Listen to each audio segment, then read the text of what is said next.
નથી બોલવાની તારી સાથે. છો ને તું મારો નાનો ભાઈ હોય. હું નથી બોલવાની તારી સાથે. છો ને તું મારો વાલો ભાઈ હોય.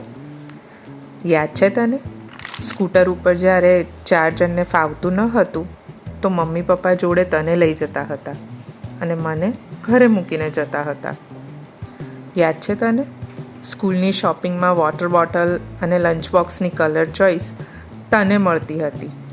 અરે મળતી શું, તું જાતે જ પહેલાં ચોઈસ કરીને લઈ જતો અને બીજો કલર મને મળતો. ભાઈલું, હું નથી બોલવાની તારી સાથે.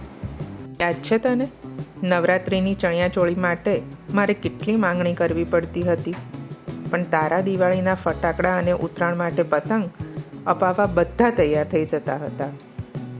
યાદ છે મારે કોલેજ બસમાં જવું પડતું હતું અને તને કોલેજ જવા બાઇક મળી ગયું હતું. મેં માસ્ટર કર્યું તો પણ મારી પાસે મોબાઈલ શું પેજર પણ નહોતું અને તને ગ્રેજ્યુએશન પતતા તો આઈફોન મળી ગયો હતો. હવે તું જ કે હું કેમ બોલું તારી સાથે. હું નથી બોલવાની તારી સાથે. પણ હા, યાદ છે મને મારી લગ્નની તૈયારીમાં કંઈ ઓછું ન આવી જાય, મને અણગમતું ના થઈ જાય. તૈયારી બધી જબરજસ્ત થાય એના માટેની તારી એ દોડાદોડ. મારી વિદાઈએ એ સંતાઈને ખૂબ રડવું તારું. પણ હા, એના માટે આખો દિવસ ભૂખ્યા રહેવાની ક્યાં જરૂર હતી તારે. એ પણ યાદ છે મને પપ્પાના જવાથી ખૂબ વળગીને રડ્યો હતો તું. તું ક્યારે છોડીને મને ના જતી એવું કહેતો હતો તું. પણ આમ સાવ હારીને ભાંગી પડવાની ક્યાં જરૂર હતી તારે. હું નથી બોલવાની તારી સાથે. જાણીએ છીએ આપણે બંને કે ભૌતિક વસ્તુઓ ક્યારે આપણા સંબંધને નબળો પાડે એવા નથી.